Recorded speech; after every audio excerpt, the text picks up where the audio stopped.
Destructoids at E3. Hello everybody, it is Destructoid here, and we are talking about Ubisoft's press conference today at E3. I think we should just start with the big games, which are Cocaine Party, Ghost Recon Wildlands, and Watch Dogs 2. So, that is what they are. And I keep forgetting that. What is the actual name of Ghost Recon Wildlands? Okay, I literally cannot keep that name straight because I'm just thinking Bolivia, cocaine, cartel. Well, because there's That's what they just keep saying those words over and over They're just again. randomly applying the Ghost Recon franchise to this like fictional Latin American dictatorship or like drug cartel-led country that was like, imagine if there was a drug cartel problem in a South American country, like they had to invent one in a country that doesn't have one for the point of the story. That's the setting, so. Imagine if the US were waging a big war on drugs that was completely unnecessary. Imagine if the US liked to intervene in other countries. Stop it, I'm straining my brain here trying to imagine this. So Jordan, you played I played it, and it didn't necessarily feel Ghost Recon-y to me. Hold on. Isn't that killing your embargo? It'll be fine. Isn't the embargo tomorrow? Yeah. Those videos going up like space out. Well, we can talk about it. You can't. You're talking about the game, I mean. You're talking about how the game felt. I'm talking about how I imagined it to. So Jordan's not gonna say anything, and we'll just pretend that didn't happen. we whom did not play the game. Tell me how it looks. Can tell you just. It looks like every other open world Ubisoft third-person shooter that's on the market right now. It's like they took the Division and set it in Far Cry 3. Yeah. Basically, I mean, but that's Ubisoft's entire MO that I've been harping about for so long that it's making my own complaints stale at this point, which is that like every game they make is the same game, right? So like in one of the two upcoming open world games they have, there's like an RC car that can jump, and Rainbow Six Siege also had an RC car, and Watch Dogs has a drone, but what else had a drone? There's Rainbow, Ghost Recon. They both have drones you can fly. Far Cry Primal had a drone. And Far Cry Primal had an owl drone. The OG drone, an owl, a living owl. So, I don't know. Watch Dogs 2, you're a little bit. Watch Dogs 2 I can talk about. I played that. I'm more interested of those two. I'm much more interested in Watch Dogs, and I didn't give a shit about Watch Dogs 1. And that basically boils down to the character seems okay. He's like a younger, hipper guy, hacker dude. And San Francisco is like just a generally more interesting setting to me than Chicago. And it looks kind of, they're paying attention to some details. We don't know how accurate it'll be, but I mean, like it's multiple studios are doing it, so you think they're putting a lot of time into that aspect of it. I mean, my issue is like the same problems that the Division had, which is they've set up this idea, like they have a concept, like the Division is like, oh, there's Power Rangers and there's a money disease. Oh, what's gonna happen? And like the Watch Dogs 2's concept just seems so far from reality. Like the fact that you can hack every car in the entire city, in the entire game, doesn't jive with the fact that most people don't drive brand new cars with computers in them. Most people are fucking still driving their '88 Honda Civic with 300,000 miles. Right? So like what future is this that everyone is buying new cars every year and just, I don't know. Maybe trickle down into economics finally will pay out. I think it's Watch Dogs 2 in the near future in San Francisco when all the poor is pushed out, and so it can shift all that and get brand new cars. I honestly think you're right.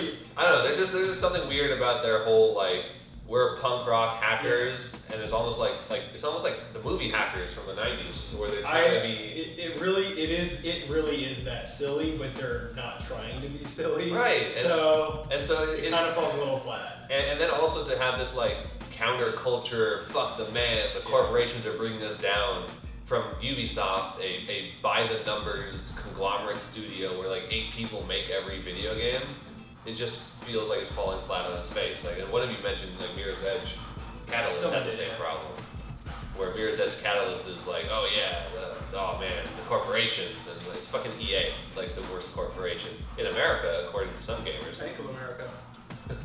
That's the worst corporation. That's the worst. It's the one that like always beats out EA for actual worst corporation of the like 15 people old. and you know, everything else was okay. So this is the problem with Ubisoft's conference was it was 2 hours long, but they didn't show anything new. They just showed one new thing. really long. Well, we'll get to that. Jesus Christ. So I mean, okay, they had Star Trek. I guess Star Trek Bridge Crew is new. I mean, what the hell was that? Please. It's like a cooperative thing where you guys are all on the bridge, and one person's like a weapon specialist, one person's a pilot, the other person's a captain or whatever, and you're like communicating what buttons you need to press to make the ship go, I guess. So it's that game that already exists, but with Star Trek. And it looks like Second Life. It looks way worse. Yeah, there's just the character models and everything. Really bad. That was, like everything was. There's a lot of little stuff like that. There's Trials HD, but like crossed with Far Cry Blood Dragon. There's another Grow Home. And I guess the South Park game is a big deal to people who are not me. And Brett is excited for it. Yeah, that was the highlight of the press conference. I thought. Really? It was a funny part where this dude is like, your mom's getting fucked by your dad, and I don't know. That was funny. That humor. I don't know. I'm down for another one of those games. Do you like superheroes more than high fantasy? Oh God. I'm gonna say Actually, it's like tough. Do you want to be you. drowned or set on fire? Why not both?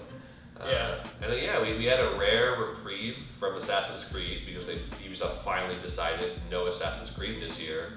So really, after just showing us a lot of footage of games we've already seen, their big go out on a bang announcement was Steep, which is a snowboarding game.